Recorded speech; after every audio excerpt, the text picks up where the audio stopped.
Boa noite a todos. Que a paz de Jesus nos envolva nessa hora.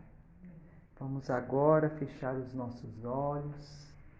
Vamos elevar os pensamentos ao nosso querido Mestre Jesus. Mestre bondoso, digna-te abençoar-nos nesta hora. Nós, os seus irmãozinhos da terra.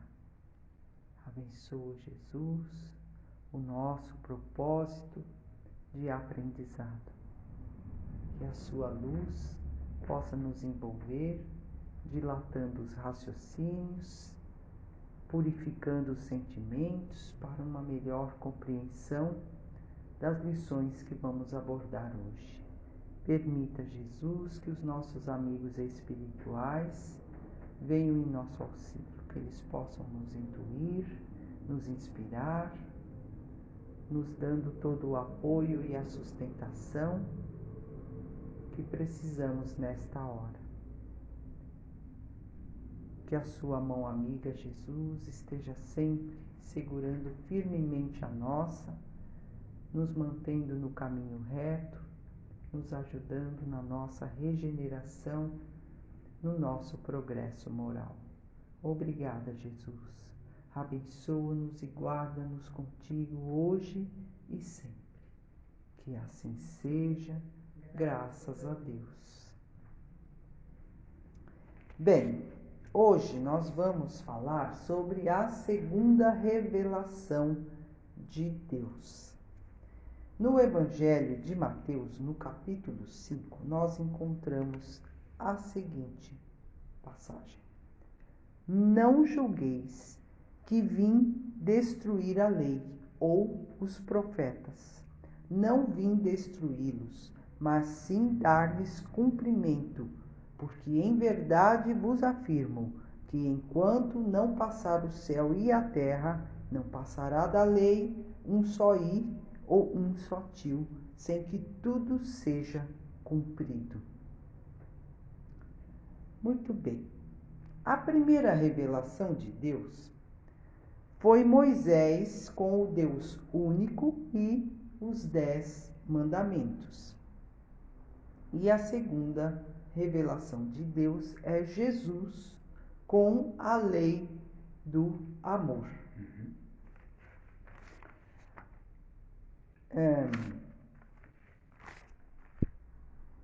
Edgar Armond nos fala sobre a missão de Jesus. Ele diz assim: o mestre aponta rumos certos e ensina as regras de conduta perfeita.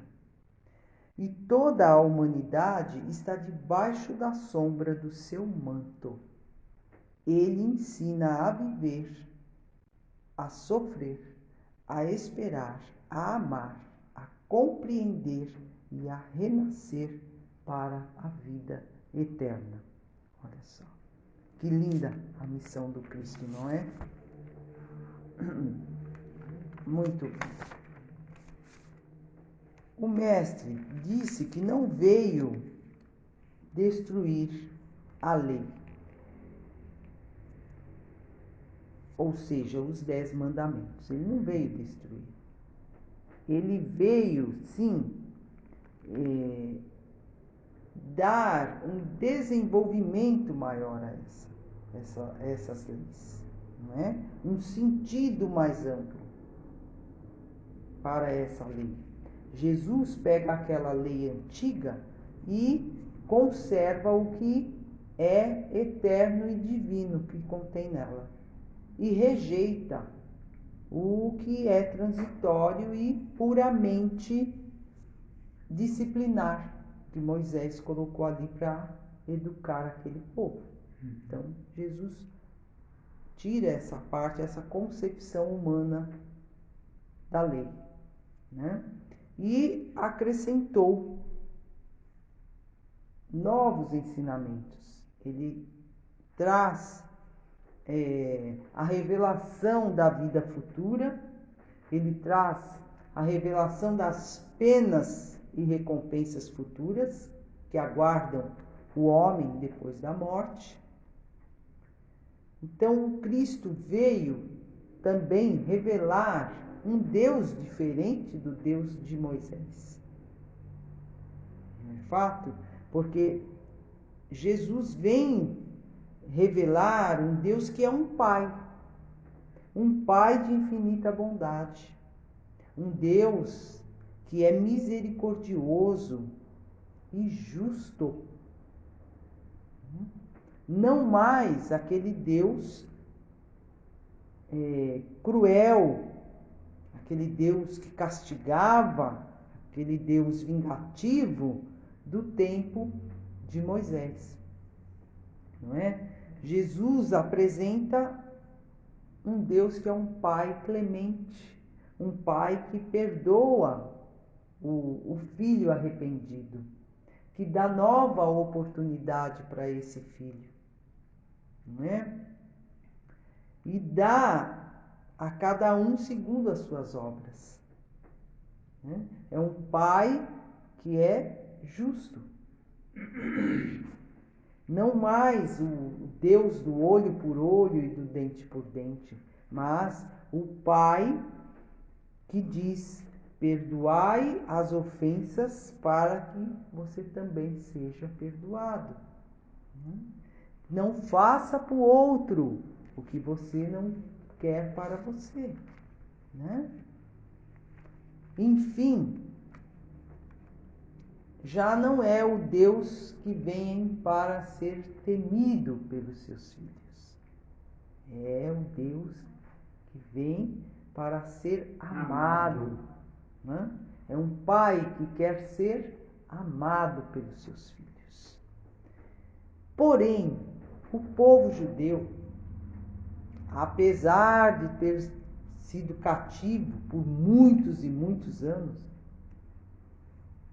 para poder perder ali aquele seu orgulho acirrado, esse povo não conseguiu vencer esse seu grave defeito, o orgulho, e permaneceu extremamente orgulhoso, prepotente, de modo que não conseguiu compreender Jesus e nem aceitá-lo. Eles esperavam um Messias diferente.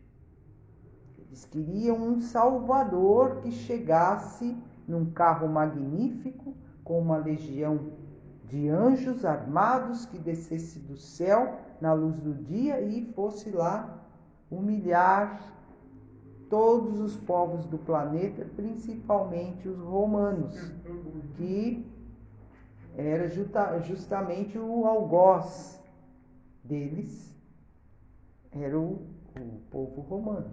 Então eles queriam que esse Salvador viesse e subjugasse os romanos e todos os outros povos do planeta e desse a eles, né, o povo de Israel, o comando de todos os reinos da terra. Era isso que eles esperavam. No entanto, Jesus veio à noite, anonimamente, nasceu numa manjedoura, junto dos animais e dos pastores humildes, filho de um simples carpinteiro. Né? E Jesus não foi se exibir nos templos, pregando nas sinagogas, nos templos. Não. Jesus pregava nas praças, ao longo do Tiberíades. Ele ia para junto do povo humilde, do povo simples, do povo sofredor, e era para eles que ele pregava. Né? Então, sua missão gloriosa era ensinar a lei do amor. Porém, o povo altivo e soberbo de Israel não o aceitou como Messias. E rejeitaram a luz que desceu para iluminar o mundo. rejeitaram a pedra angular, rejeitaram o nosso mestre e, infelizmente, por conta disso, estamos mais de 2000 anos atrasados no nosso progresso, né? No livro A Caminho da Luz, Emmanuel traz o que os profetas antigos diziam já da vinda de Jesus. Os profetas de Israel já diziam assim: levantar-se-á como um arbusto verde, vivendo na ingratidão de um solo árido, onde não haverá graça nem beleza. Carregado de opróbrios e desprezado dos homens, todos lhe voltarão o rosto. Coberto de desonra, não merecerá consideração. É que ele carregará o fardo pesado de nossas culpas e de nossos sofrimentos, tomando sobre si todas as nossas dores. Presumireis na sua figura um homem vergando ao peso da cólera de Deus, mas serão os nossos pecados que o cobrirão de chagas sanguinolentas, e as suas feridas hão de ser a nossa redenção. Somos um imenso rebanho desgarrado, mas para nos reunir no caminho de Deus, ele sofrerá o peso das nossas iniquidades. Humilhado e ferido, não soltará o mais leve queixume, deixando-se conduzir como um cordeiro ao sacrifício. O seu túmulo passará como de um malvado, e a sua morte como a de um ímpio. Mas, desde o momento em que oferecer a sua vida, verá nascer uma posteridade e os interesses de Deus hão de prosperar nas suas mãos. Então, os profetas antigos de Israel, mas muito tempo atrás, já diziam isso, que o Cristo viria e não seria aceito, né? Já conhecendo ali a prepotência daquele povo, não é mesmo?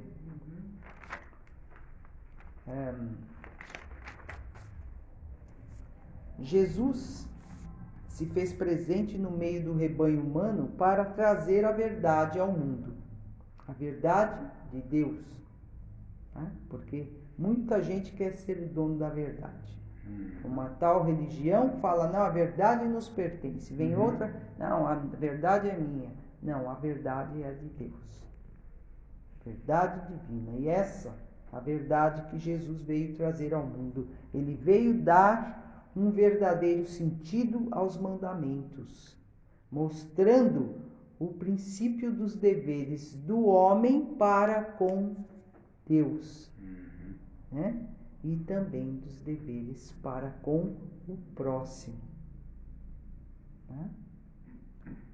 Jesus veio trazer o resumo de todas essas leis em apenas duas: amar a Deus sobre todas as coisas e ao próximo como a ti mesmo. Jesus combateu as falsas interpretações da lei, as práticas exteriores, né? Os rituais, que tinham muitos rituais. Ele combateu isso aí. O mestre igualou os homens. Olha aí, nossa, para um povo orgulhoso, igualar as classes é terrível, né? Jesus igualou todos os homens, ele reuniu todos numa vibração, uma única vibração de fraternidade, né? E quando ele disse que o céu e a terra não passarão enquanto não se cumprir até o último J, ele quis dizer que a lei de Deus tem que ser praticada por toda a humanidade da terra, sem exceção. E assim será, porque nós vamos progredir, custe o que custar, passe o tempo que precisar passar, mas a gente vai progredir. E nós vamos, pelo amor ou pela dor, nós vamos aprender, não é? A viver de acordo com a lei divina de amar ao Pai sobre todas as coisas e ao seu próximo como a ti mesmo, né? Em sua missão divina, Jesus revelou aos homens que a verdadeira vida não está aqui na terra, mas no reino dos céus, e deixou traçado um caminho que vai conduzir a humanidade até lá, na presença do Pai. Não é mesmo? E Amélia Rodrigues, pelas mãos de Divaldo Franco, nos fala um pouco disso. No livro Até o Fim dos Tempos, ela diz assim: Jesus alterou os conteúdos da sociologia, da metafísica, da ética, da filosofia, tornando a sua uma doutrina total, que explica os segredos da vida através de um autoconhecimento incomum, olha aí, e de uma revelação invulgar sobre todos os fenômenos existenciais. Seus ensinos agigantam-se como verdadeiros tratados a respeito da renúncia, da abnegação, da caridade, da não violência, da dignificação humana, da iluminação de consciência, da moral e do pensamento. Seus ensinamentos podem ser considerados pérolas que adornam a cultura humana, carente de amor, de respeito pela vida, emoldurando o campo das possibilidades a descortinar e conquistar pelo esforço de cada um. E é assim mesmo. A missão do Cristo foi nos revelar tudo isso, não é? E, no entanto, o Cristo revelou muita coisa, mas não pôde revelar tudo. Por quê? Porque não estávamos ainda maduros o suficiente para compreendermos certas verdades. Então, o Cristo, em certos pontos da sua pregação, ele falou de forma velada, né? E havia, em muitos casos, sentidos ocultos que ele não pôde falar mais claramente, por conta da humanidade daquela época ainda ser um tanto imatura. Não é fato? Não tinha ali ainda muito preparo moral e intelectual para compreender certas ideias novas que Jesus estava trazendo, não é? De maneira que ele teve que dosar a luz que ele trouxe, né? O conhecimento que ele nos trouxe era uma luz.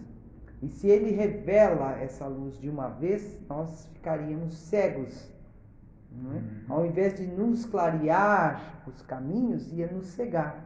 Então ele revelou aos poucos. Ele revelou moderadamente para que não nos causasse a cegueira, não é? Como ele mesmo disse, que eu não posso, Jesus disse, eu não posso dar o alimento de um adulto para um bebê, porque o bebê não vai suportar esse alimento, não é verdade? E a humanidade daquela época era realmente, espiritualmente, um bebê, em tenra idade. Não ia suportar o alimento de um adulto que o Cristo estava trazendo. Então, ele não pôde dizer tudo, não é? como ele mesmo disse, não se pode construir uma casa iniciando a construção pelo teto. Não vai dar certo. Então, tudo tem o seu tempo. Então, no seu tempo certo, ele poderia revelar mais verdades. Né? Porque já naquela época dele, um doutor da lei, né, um intelectual da época, foi procurar o mestre para tirar algumas dúvidas, para fazer ali algumas indagações, e acabou saindo mais confuso do que chegou, porque não compreendeu o que o Cristo estava dizendo. Faça ideia aqueles que tinham menos conhecimento do que esse doutor da lei. Como é que ia entender o que o mestre estava falando, não é? Então, Jesus não pôde revelar tudo, mas ele nos deixou uma promessa. Ele disse: em verdade, cumpre-me afirmar que não me será possível dizer-vos tudo agora. Entretanto, mais tarde enviarei o Consolador, o Espírito da Verdade, que vos esclarecerá como agora vos falo em nome do Pai. Então ele nos deu essa promessa. E essa promessa é a terceira revelação de Deus, né? A qual nós falaremos um pouco mais na próxima oportunidade, não é? E Emmanuel nos diz que a compreensão do serviço do Cristo entre as criaturas humanas alcançará mais tarde a precisa amplitude para a glorificação daquele que nos segue de perto, desde o primeiro dia, esclarecendo-nos o caminho com a divina luz. Então, Jesus inaugurou na terra o princípio do amor. Ele colocou o amor acima da justiça. A lei do amor acima da lei de justiça. Quando ele disse que o amor cobre a multidão dos pecados. Então, ele veio inaugurar na terra o princípio do amor, a exteriorizar-se do coração, ou seja, de dentro para fora, traçando assim para a humanidade uma rota segura e precisa para se chegar ao Pai do céu. Então, para nós fecharmos a nossa reflexão de hoje com chave de ouro, eu trouxe uma linda mensagem de André Luiz, que está no livro Evolução em Dois Mundos, psicografado pelo nosso Chico Xavier e pelo Valdo Vieira, que diz assim: